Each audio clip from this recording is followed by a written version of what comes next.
आज के इस समारोह में विश्वविद्यालय के कुलपति प्रोफेसर जयप्रकाश सैनी जी,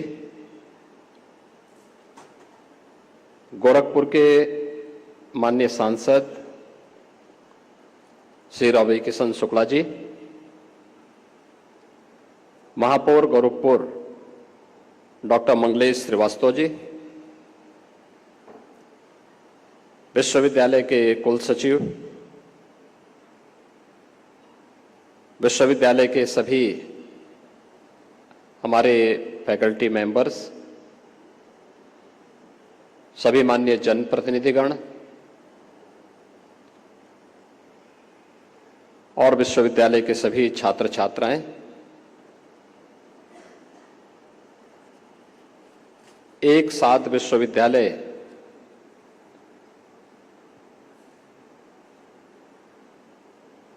को यहां पर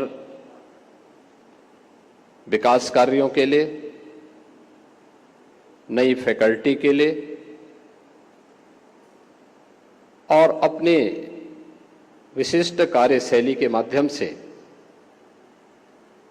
विश्वविद्यालय की रैंकिंग को बेहतर बनाने के लिए, योगदान देने के लिए आयोजित आज के इस कार्यक्रम के अवसर पर मैं पूरे विश्वविद्यालय परिवार को हृदय से बधाई देते हुए आप सबके प्रति मैं अपनी शुभकामनाएं देता हूं।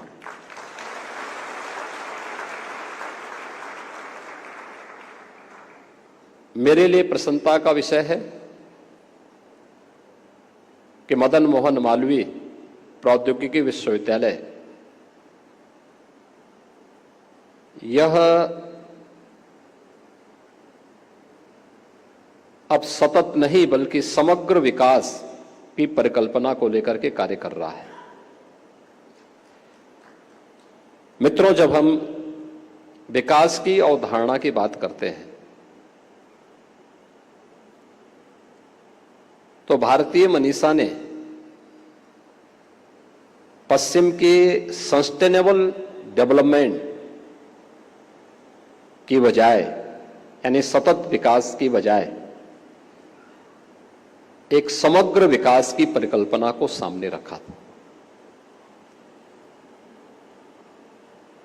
हमने जीवन के एक पक्ष को लेकर के काम नहीं किया। हमारा दृष्टिकोण समग्रता को लेकर के होता है और उस समग्रता का दर्शन आज यहां पर विश्वविद्यालय के अंदर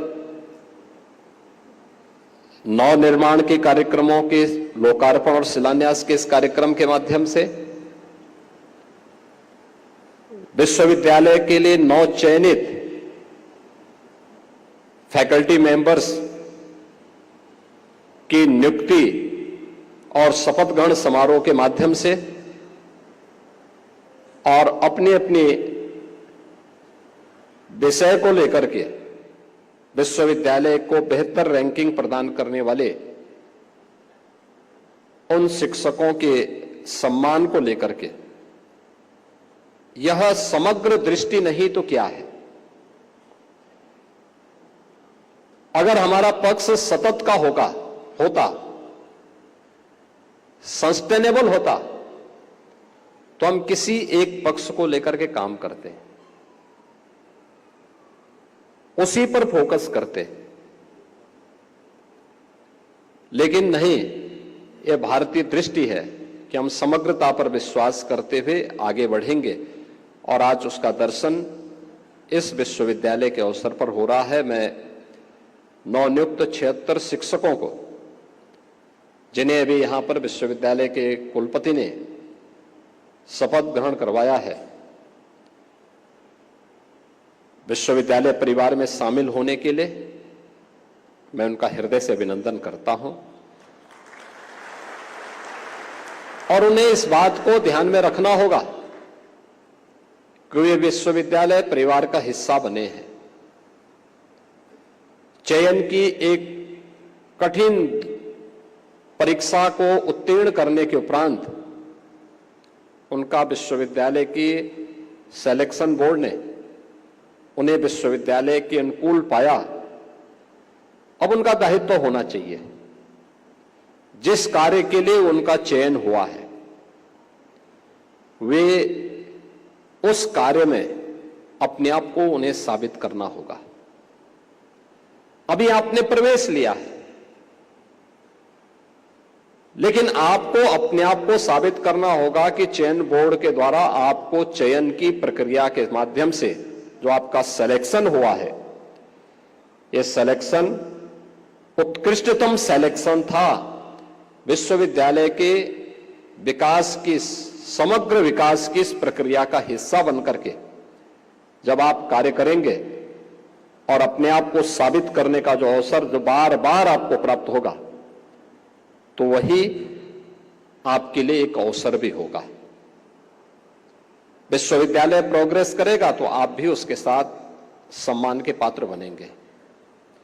विश्वविद्यालय पे अगर कहीं कोई डेंट आएगा तो याद रखना, कोई व्यक्ति ये नहीं कह सकता कि मैं उससे बचा रह पाऊंगा।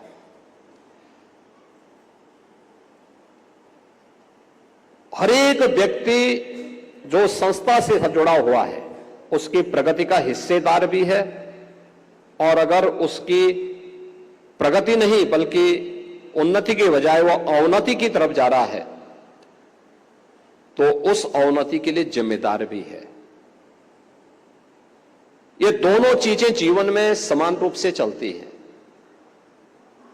कोई भी सफलता टीम वर्क से ही प्राप्त होता है, और कोई भी विफलता जब टीम वर्क में सभी सदस्य केवल अपने लिए तो सोचते हैं, इंस्टीट्यूशन के हित में नहीं सोचते, तो उस आपसी खींचतान के कारण उसके विकास पर प्रतिकूल असर पड़ता है। और अगर वह कोई इंस्टीट्यूशन है तो उसकी रैंकिंग भी उससे प्रभावित होती भी जाती है। आज का समय एक प्रतिस्पर्धा का समय है। आपने देखा होगा, कभी भारत दुनिया के अंदर शिक्षा में, तकनीक में दुनिया का मार्गदर्शन करता था। हम विश्व गुरु कहलाए क्योंकि हम लीड करते थे दुनिया को।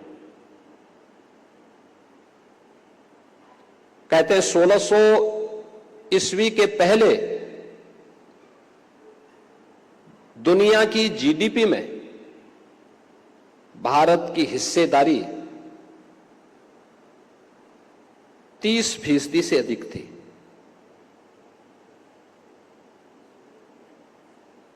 और यह तब तक भारत ने बहुत कुछ खोया था।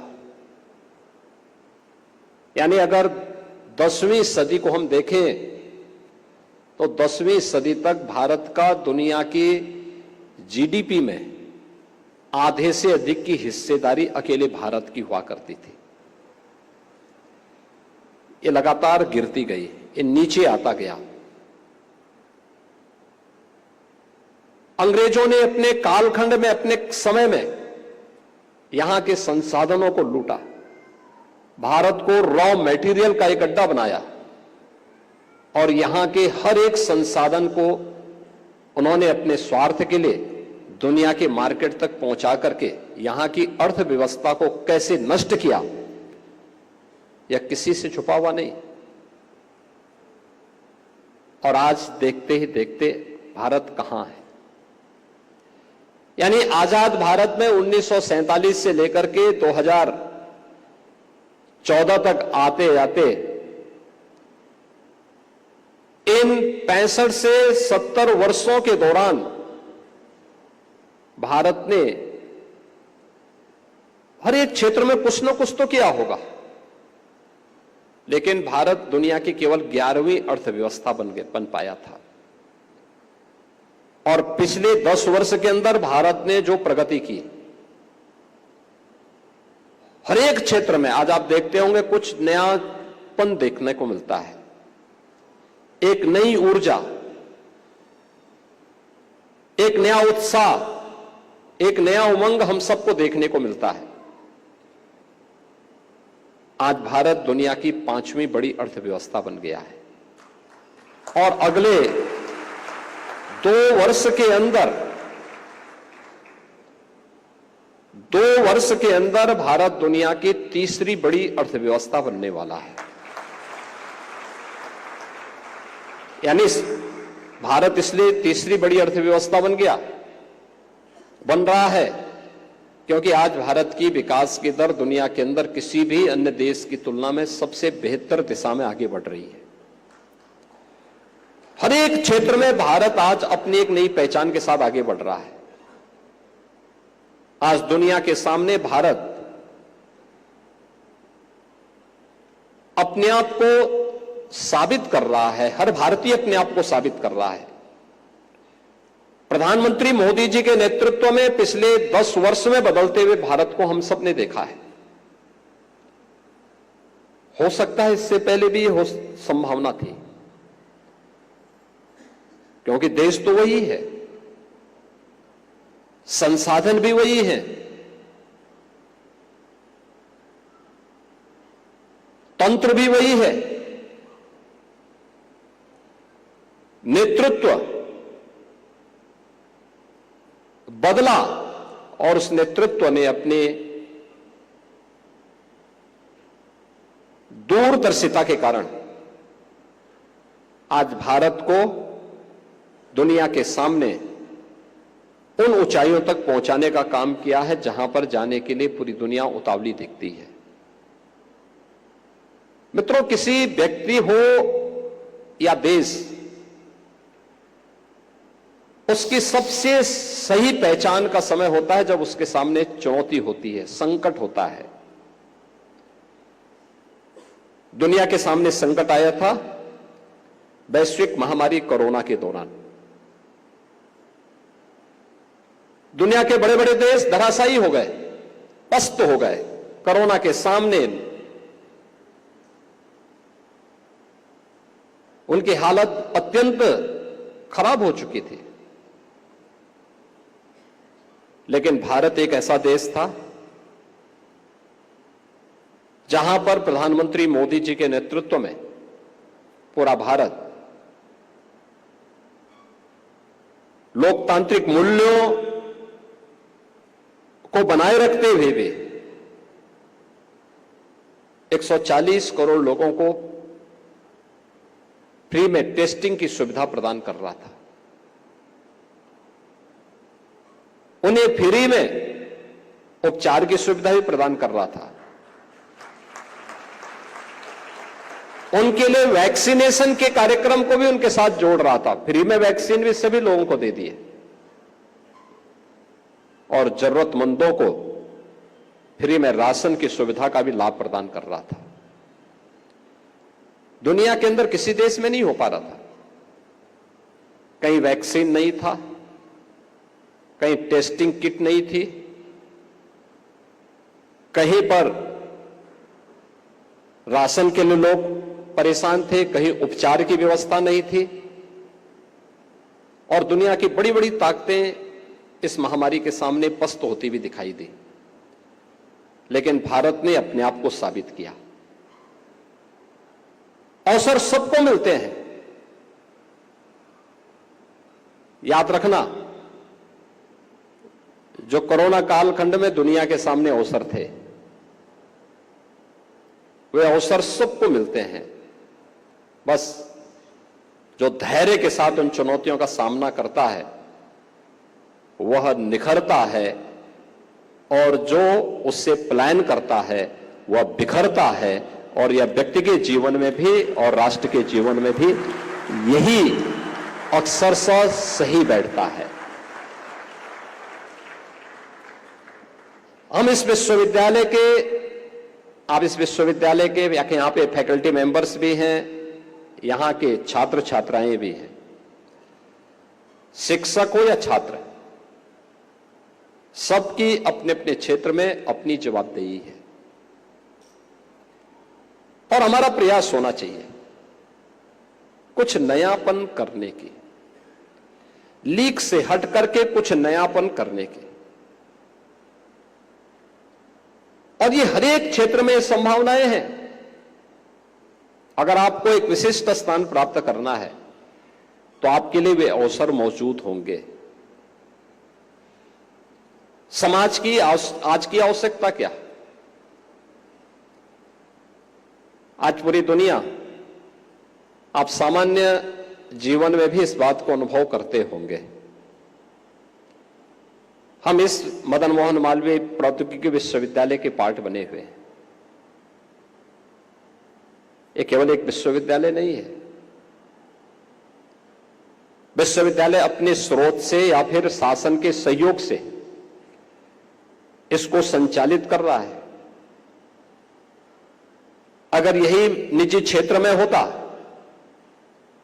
तो एक एक छात्र की फीस बहुत ज्यादा होती, बहुत ज्यादा होती। सामान्य छात्र उसको वहन करने में असमर्थ होता, चुनौती होती उसके सामने। लेकिन शासन ने उसको एक व्यवस्था के साथ जोड़ा कि हर एक छात्र को अवसर मिल सके, वह आगे बढ़ सके। लेकिन क्या शासन में जुड़ा हुआ कोई व्यक्ति, वो मुख्यमंत्री हो या विभाग हो या शासन का कोई भी भाग हो, क्या वो अपने पास से पैसा देता है? नहीं। समाज के कंट्रीब्यूशन से, समाज का टैक्स पेयर जब पैसा देता है, सरकार उस रेवेन्यू को कलेक्ट करके फिर विकास के लिए एक बजट तैयार करती है और फिर अलग अलग विभागों को पैसा उपलब्ध कराती है। उन विभागों के माध्यम से, उन मंत्रालयों के माध्यम से संबंधित विभाग को पैसा जाता है और फिर आपकी संस्था में भी पैसा जाता है। यानी अंततः समाज की स्थिति वही है जैसे इस जीवन चक्र का होता है। आप देखते होंगे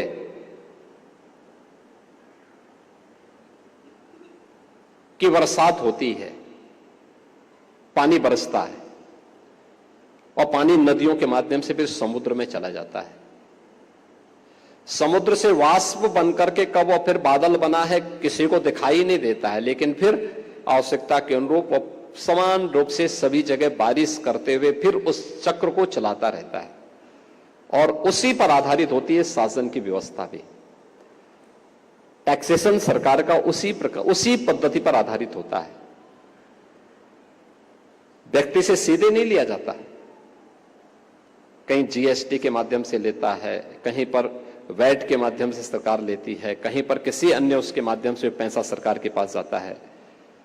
यानी अगर आप कहें तो इस पूरा जीवन चक्र एक दूसरे के साथ समन्वय और एक दूसरे के साथ सहयोग पर आधारित होता है। तो हमारी भी तो कोई जिम्मेदारी बनती है उनके प्रति। आप अपने आप को केवल एक कैंपस तक सीमित कैसे कर सकते हैं? आखिर उस समाज के प्रति भी तो हमारी कोई जिम्मेदारी होनी चाहिए और अपने देश के प्रति भी हमारी कोई जिम्मेदारी होनी चाहिए। एक टेक्निकल इंस्टीट्यूशन के नाते, एक टेक्निकल यूनिवर्सिटी के नाते भी आपकी जिम्मेदारी होती है कि हम सस्ती तकनीक कैसे उन लोगों तक पहुंचा सके। और ये हर एक क्षेत्र में हो सकता है। आज की चुनौती क्या है? पर्यावरण की एक चुनौती है। प्रत्येक व्यक्ति के पास उसका आवास बने, लेकिन आवास टिकाऊ तो हो लेकिन सस्ता भी हो।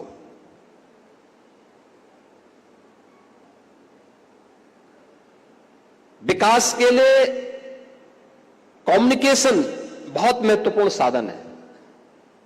कैसे हम तकनीक ऐसा पैदा करें कि हर एक व्यक्ति को समाज के अंदर होने वाली प्रत्येक घटना की जानकारी समयबद्ध तरीके से लेकिन सामान्य वे के साथ मिले, अतिरिक्त उसको ऊर्जा न लगानी पड़े, उसको वह उपलब्ध हो सके। ऐसा कौन सी तकनीक अपनाई जा सकती है कि वह व्यक्ति अपने जीवन को बहुत सरलतापूर्ण, सहजतापूर्ण तरीके से अपनी न्यूनतम आवश्यकताओं की पूर्ति कर सके? तकनीक इसमें बहुत बड़ी भूमिका का निर्वहन कर सकता है, बहुत बड़ी भूमिका का निर्वहन कर सकता है। लेकिन तकनीक इतनी महंगी न हो कि वो एक सामान्य नागरिक की पहुंच से दूर हो जाए। तकनीक से पिछले 10 वर्ष में देश के अंदर बहुत परिवर्तन हुए, लेकिन दैनिक जीवन की स्थिति, दैनिक जीवन में हम उसका उपयोग कैसे कर सकते हैं? अब हर वर्ष हम लोग आवासीय व्यवस्था को के लिए, गरीबों के लिए प्रधानमंत्री आवास योजना या मुख्यमंत्री आवास की योजना निकालते हैं। सरकार का शेयर उसमें होता है, सरकार उसको ग्रामीण क्षेत्र में 1,20,000 रुपए देती है, नक्सल प्रभावित क्षेत्रों में 1,30,000 रुपए तक की राशि हम उसे प्रदान करते हैं। शौचालय के लिए अलग से 12,000 रुपए की राशि अतिरिक्त उपलब्ध करवाते हैं। नगरीय क्षेत्र में 2.5 लाख रुपए की एक राशि हम उस गरीब को उपलब्ध करवाते हैं। 1,20,000 या 1,30,000 रुपए में ग्रामीण क्षेत्र में और नगरीय क्षेत्र में 2.5 लाख रुपए में आवास बनाने के लिए। क्या हम कोई ऐसी तकनीक अपने स्तर पर विकसित कर सकते हैं कि इस राशि के अंदर ही वह गरीब अपना मकान बना सके? क्या हम तकनीक को ऐसा डेवलप कर सकते हैं कि पर्यावरण के लिए जो चुनौती हमारे सामने है, ईंट का इस्तेमाल हम करते हैं। ईंट जो सबसे उर्वरा भूमि होती है, उसी से ईंट भी बनते हैं, उसी मिट्टी से ईंट बनते हैं। और ईंट के भट्टे जहां लगाए जाएंगे उसके आसपास के क्षेत्र में आप देखते होंगे कि काफी बड़ी भूमि, काफी बड़ी लैंड ऐसी होती है जो अनुपजाऊ सी हो जाती है। बहुत पहले से आप भी सुनते रहे होंगे, कहीं ईंट का भट्टा लगता है, उसके अगल बगल कोई बाग होगा, वो बाग खराब हो जाता है। अगर आप कभी सर्दियों में ईंट के भट्टे के आसपास के क्षेत्र में ग्राउंड वाटर इस्तेमाल करिए, आपको बहुत गर्म मिलेगा, बहुत गर्म मिलेगा। सामान्यतः ग्राउंड वाटर की स्थिति क्या है? आप गर्मियों में आप उसको लीजिए, सुबह दोपहर शाम वो आपको ठंडा मिलेगा। लेकिन अगर आप सर्दियों में लेंगे तो वह हल्का गर्म मिलता है। लेकिन ईंट के भट्टे के आसपास कहीं भी आप उसको लेंगे तो उसका टेम्परेचर बहुत ज्यादा बढ़ा होगा, यानी वह कहीं ना कहीं आपके पर्यावरण को खराब कर रहा है। हमने सॉलिड एंड लिक्विड वेस्ट के निस्तारण के लिए कौन सी तकनीक विकसित की है, जबकि आप भी उस प्रक्रिया का हिस्सा बने हुए हैं? ऐसा नहीं कि आप उस प्रक्रिया के साथ न जुड़े हुए हों। ये बनाया जा सकता है, सस्ते मॉडल खड़े किए जा सकते हैं। हम किसी एक परिसर को ध्यान में रख करके इस कार्यक्रम को कर सकते हैं। और ये तो हमारी पुरानी परंपरा पर, हमारी भारत के अंदर तो ये चीजें गांव-गांव में पहले होती थी। हर गांव में पहले क्या होता था, कुछ चीजों के लिए व्यवस्था बनाई गई थी। जैसे हर गांव में खाद का गड्ढा होता था। खाद का गड्ढा क्या बताता था? खाद का गड्ढा इस बात को बताता था कि गांव में सॉलिड वेस्ट को कहां इकट्ठा कर देना है। सॉलिड वेस्ट का वो स्थान हो जाता था और वह साल भर का सॉलिड वेस्ट एक जगह इकट्ठा होता था और फिर वही कंपोस्ट बनता था। लोग उसको अपने खेत में फिर लेके जाते थे, फिर अगले साल के लिए उसको तैयार कर देते थे। सॉलिड वेस्ट का एक माध्यम था। धीरे धीरे करके उस पे कब्जे होते गए। आज न शहर में डंपिंग ग्राउंड बन गए, बड़े बड़े कूड़े के पहाड़ खड़े हो गए। जहां पर हम लोगों ने सॉलिड वेस्ट प्रबंधन के लिए कुछ कार्यक्रम प्रारंभ भी किए, हर एक अर्बन बॉडीज उसको वहन करने की स्थिति में नहीं होती, क्योंकि बहुत महंगे हो जाते हैं। या तो सरकार को उनके साथ एग्रीमेंट करना होता है कि अगर हमें हाइड्रो पावर 3.5 रुपए में मिल रही है, अगर हमें सोलर पावर 2.5 रुपए में मिल रही है, तो हमें उनके साथ 12-13 रुपए तक एग्रीमेंट करने होते हैं कि भाई ठीक पर यूनिट हम आपसे खरीदेंगे, कम से कम सॉलिड वेस्ट से लोगों को मुक्ति तो मिलेगी। क्या तकनीक को इतना सस्ता बनाया जा सकता है कि पर यूनिट बनने वाली बिजली उससे सस्ती पड़ सके और हम उस सिस्टम को व्यवहारिक धरातल पर उतारने में सफल हो सके? और यह चुनौती आपके सामने है, यह हमेशा चुनौती आपके सामने बनी रहेगी। सिविल के क्षेत्र में भी सस्ते आवास बनाने आपके सामने एक चुनौती होगी। कैसे हो सकता है? हमारे पास ईंट का विकल्प हम क्या दे सकते हैं? हम ऐसी कौन सी तकनीक अपनाएं कि जो मकान को बनाने में यानी 9 महीने से 1 वर्ष का समय एक छोटा सा मकान बनाने में, पीएम आवास योजना को बनाने में लगता है, क्या हम इसको 3 महीने के अंदर खड़ा कर सकते हैं? बन सकता है। तकनीक का उपयोग करते हुए अंदर की दीवारों का भी विकल्प दिया जा सकता है। हमें थोड़े प्रयास करने होंगे और मुझे लगता है कि इस पर शोध करने का केंद्र बिंदु, चाहे ये हो, चाहे वो हाई राइज बिल्डिंग हो, इन सभी के लिए हमें अपने संस्थानों में इस पे कार्य करने की आवश्यकता है। हर व्यक्ति को अपना आवास चाहिए, हर व्यक्ति को उसका रहन सहन अच्छा हो सके, ईज ऑफ लिविंग के लक्ष्य को हम प्राप्त कर सके। और यह तभी हो सकता है जब हम लोग सस्ती तकनीक उन्हें उपलब्ध कराने में अपना योगदान दे सकें। विश्वविद्यालय और तकनीकी संस्थानों की जिम्मेदारी बनती है। दूसरा, मॉडर्न टेक्नोलॉजी के साथ भी हम लोगों को जोड़ें, लेकिन याद रखें कि तकनीक हमारे द्वारा संचालित हो, हम तकनीक के द्वारा संचालित न हो। क्योंकि तकनीक का जब तक हम इस्तेमाल कर रहे हैं तब तक वह लोक कल्याण का माध्यम बनेगी और बनेगी। तकनीक ने जीवन में बहुत परिवर्तन लाए, लोगों के जीवन को बहुत आसान बनाया है। आज हम उत्तर प्रदेश में 15 करोड़ लोगों को फ्री में राशन की सुविधा उपलब्ध करवाते हैं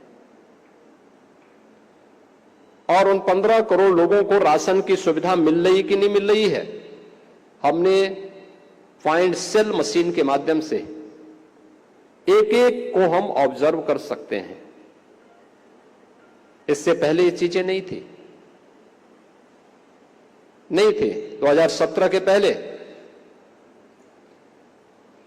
जब मैंने एक दिन में सभी 80,000 फेयर प्राइस 100 पे छापे मरवाए थे, आप आश्चर्य करेंगे कि मुझे 30 लाख फेक राशन कार्ड मिले थे। 30 लाख, यानी उन 30 लाख परिवारों के नाम पर राशन निकलता था लेकिन उन गरीबों तक नहीं पहुंच पाता था।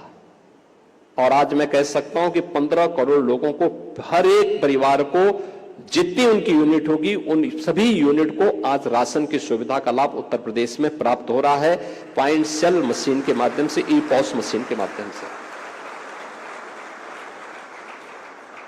आखिर तकनीक से संभव हो पाया। हम लोग आज उत्तर प्रदेश में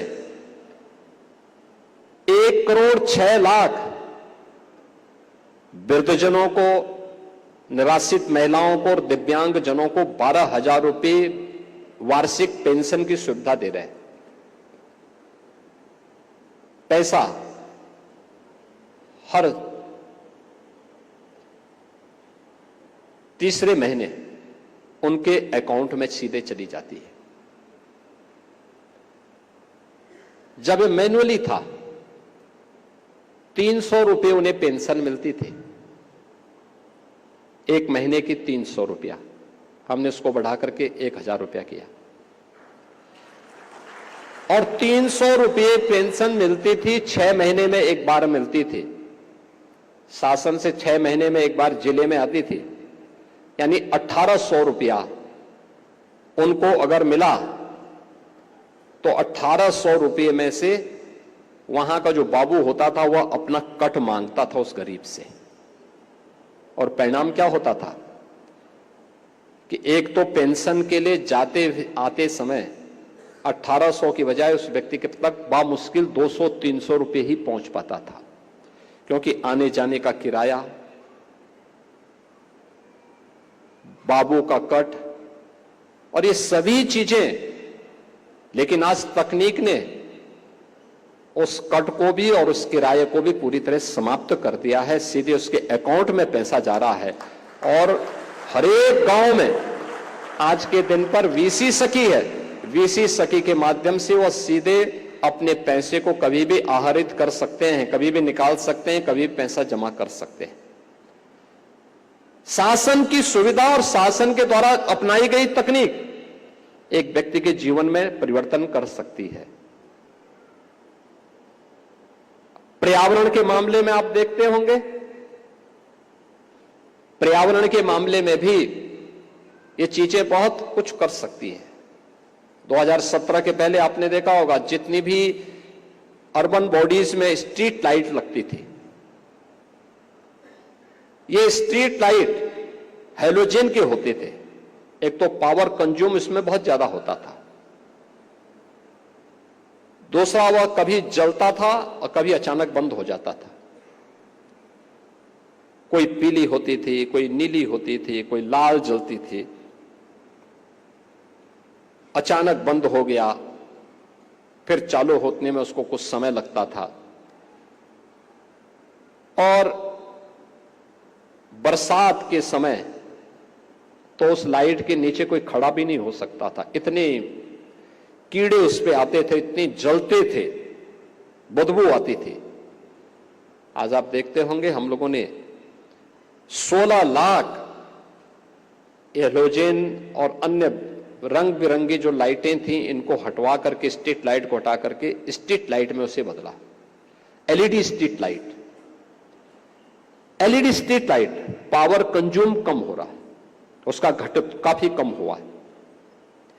यानी इसमें सालाना प्रदेश सरकार को, नगर विकास विभाग को 1000 करोड़ रुपए सालाना बचत होती है एलईडी स्ट्रीट लाइट लगाने से।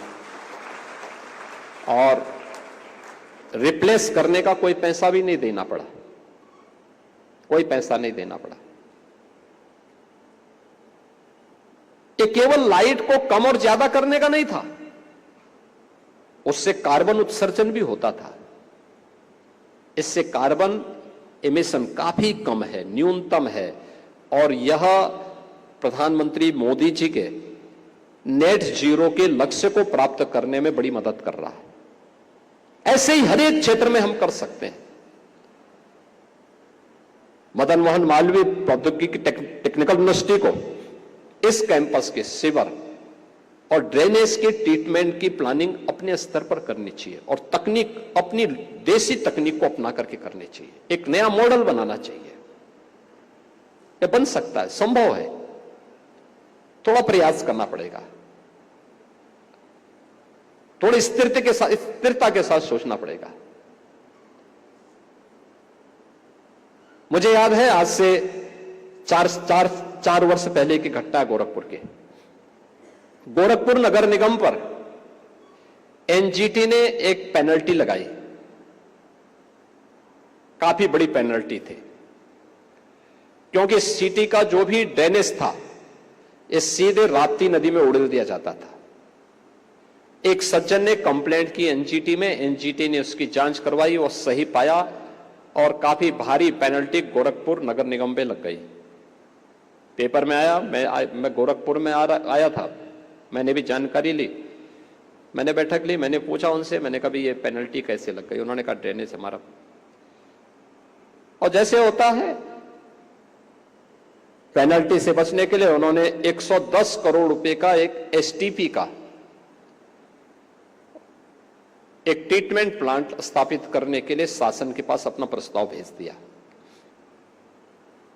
तो मैंने उनसे कहा, मैंने कहा भी एसटीपी की बजाय आप देसी पद्धति अपनाइए, आपके पास लैंड है और उस पद्धति को अपनाएंगे, सस्ता भी पड़ेगा और आपके लिए एक लंबे समय तक ये काम भी कर पाएगा।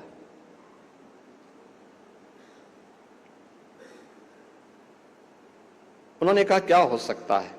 मैंने कहा मैं बताता हूं।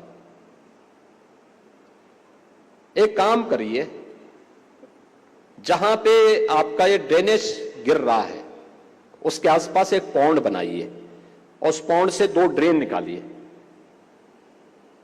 देसी पद्धति से आप देखेंगे, बोल्डर, ईंट का छावा, मोटा गिट्टी, फिर पतला गिट्टी, पतला बालू, इन 4 स्टेजेस में उस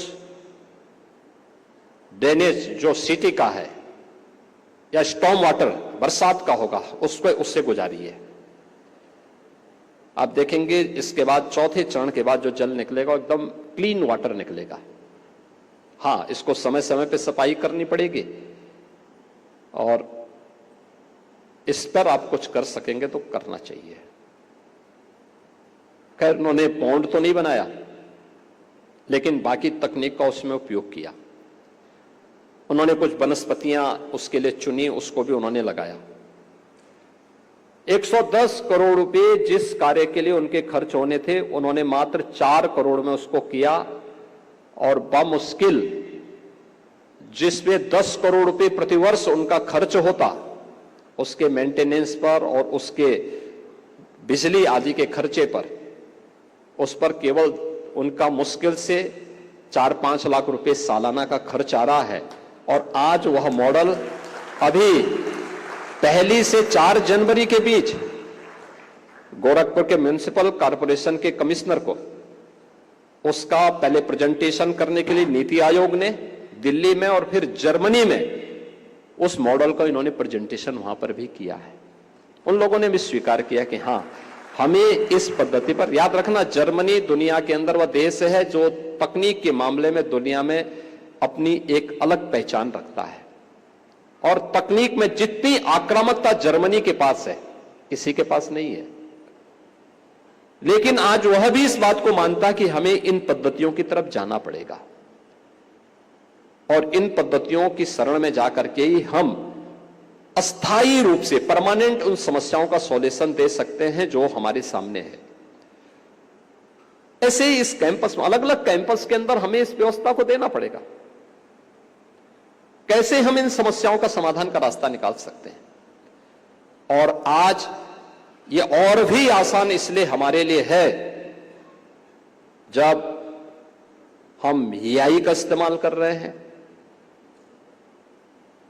रोबोटिक का इस्तेमाल कैसे हो सकता है कि सीवर की सफाई के लिए कहीं पे किसी व्यक्ति को उसमें उतर करके न जाना पड़े, बल्कि हम तकनीक का उपयोग करते, रोबोटिक का इस्तेमाल करते हुए उस ड्रेनेज को भी और सीवर को भी सफाई करने में उसका इस्तेमाल कर सके, लेकिन वह सस्ती हो।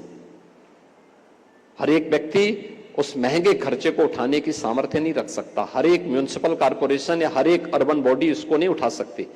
कैसे हो सकता है, कैसे हम उसको कर सकते हैं? आज दुनिया कहां पहुंच चुकी है?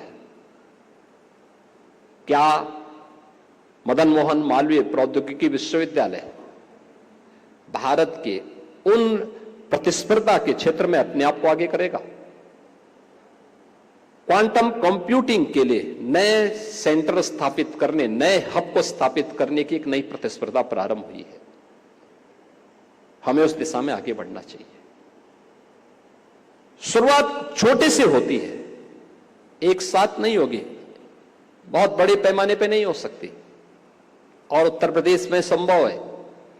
याद रखना, भारत का पहला कंप्यूटर आईआईटी कानपुर में आया था और क्वांटम कंप्यूटिंग के क्षेत्र में भी एक हब के रूप में अपने आप को स्थापित करने के लिए, भारत को स्थापित करने के लिए हमारे तकनीकी संस्थानों में एक नई स्वस्थ प्रतिस्पर्धा प्रारंभ होनी चाहिए। और स्वस्थ प्रतिस्पर्धा के लिए अभी से हम प्रयास करेंगे तो हमें रास्ते निकले, अनेक रास्ते मिलेंगे। हम हमेशा समाधान पर ध्यान दें, समस्या पर नहीं। समस्या कोई चुनौती नहीं होती, समस्या हमारे जीवन की चुनौती नहीं हो सकती। चुनौती तो इस बात पर निर्भर करती है कि हम क्या चाहते हैं, क्योंकि हम समस्या पे सोचते सोचते सोचते पीछे की तरफ जाने लगते हैं, लेकिन जब हम समाधान की तरफ जाते हैं तो समस्या अपने आप छंटती जाती है और रास्ते निकलते जाते हैं। इसलिए समाधान की तरफ जाएंगे तो रास्ते निकलेंगे, और समस्या पे सोचोगे तो आपके पास 10 बहाने मिलते जाएंगे। बहाना नहीं, हमें रास्ता निकालना है, और उस रास्ते को निकालने के लिए मदन मोहन मालवीय प्रौद्योगिकी विश्वविद्यालय को अपने आप को तैयार करना पड़ेगा।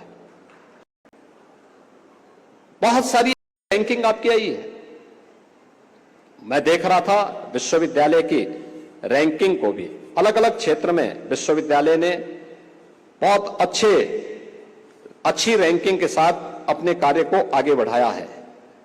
NIRF की रैंकिंग में जो विश्वविद्यालय में 3 श्रेणियों में स्थान प्राप्त किया है, जिसमें इंजीनियरिंग श्रेणी में 84वीं, विश्वविद्यालय की श्रेणी में 94वीं और राज्य विश्वविद्यालय के श्रेणी में 40वीं रैंक विश्वविद्यालय ने स्थापित की है। क्या हम लोग इंजीनियरिंग की श्रेणी में, आपने भी टॉप 100 में आप हैं अगले बार के टारगेट के लिए, क्या टॉप 50 में आप अपना स्थान बना सकते हैं?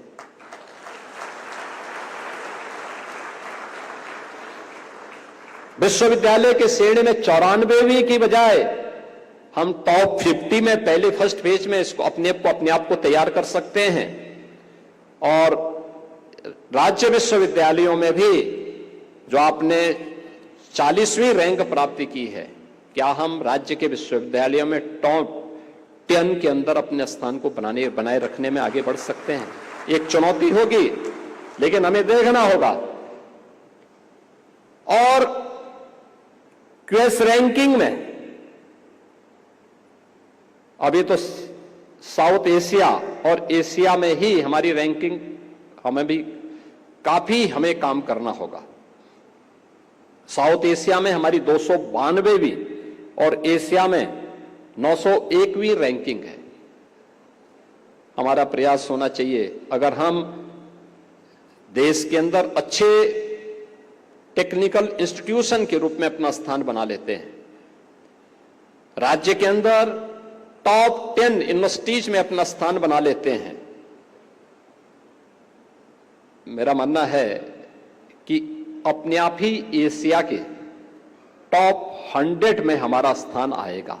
तब हमारा स्थान 901वीं नहीं होगी, टॉप 100 में हम शामिल होंगे। टॉप 100 में हम शामिल हो गए तो हम ग्लोबल रैंकिंग में अपने आप को एक नए भविष्य की तरफ आगे बढ़ते हुए हमारे सामने एक मार्ग प्रशस्त होगा। अलग अलग क्षेत्र में विश्वविद्यालय ने एक नई प्रतिस्पर्धा को आगे बढ़ाया है, लेकिन चुनौती हमारे सामने लगातार बनी हुई है। और मुझे विश्वास है कि जो आज की मॉडर्न टेक्नोलॉजी है, इन सब को लेते हुए इसका एक सरल तरीके से कैसे हम प्रस्तुत कर सकते हैं, इस दिशा में विश्वविद्यालय कार्य करेगा। मुझे प्रसन्नता है कि आज यहां पे 8 करोड़ रुपए की लागत से सावित्रीबाई फुले महिला छात्रावास का लोकार्पण हुआ है। एक यहां पर नए भवन जो मैकेनिकल इंजीनियरिंग का है, उनका 4 नई CNG बसेस यहां पर संचालित हुई हैं। ITRC जो विभाग का भवन है, उसका विस्तार हुआ है, और एक यहां पे नेचुरल गैस पाइपलाइन की भी का कार्य यहां पे पूरा हुआ है, और एक विद्युत सब स्टेशन के कार्य का भी यहां पे संपन्न हुआ है। ऐसे ही यहां पे एक पुरुष छात्रावास के लिए 528 छात्रों के लिए एक छात्रावास के लिए उसका शिलान्यास का कार्यक्रम, विश्वेश्वरैया भवन, टैगोर भवन, रमन भवन और सुभाष भवन के जो छात्रावास हैं, इनके नवीनीकरण के कार्य का भी यहां पे आज कार्य का शिलान्यास हुआ है। यूनिवर्सिटी की अपनी एग्जामिनेशन अनुभाग के भवन के निर्माण कार्य का शिलान्यास भी हुआ है, और मल्टीपर्पज हॉल के नवीनीकरण के कार्य का भी यहां पे आज शिलान्यास का कार्य संपन्न हुआ है। बाकी कुछ अन्य आंतरिक परिसर के विकास से संबंधित योजनाओं का भी शिलान्यास का कार्यक्रम यहां पे संपन्न हुआ है।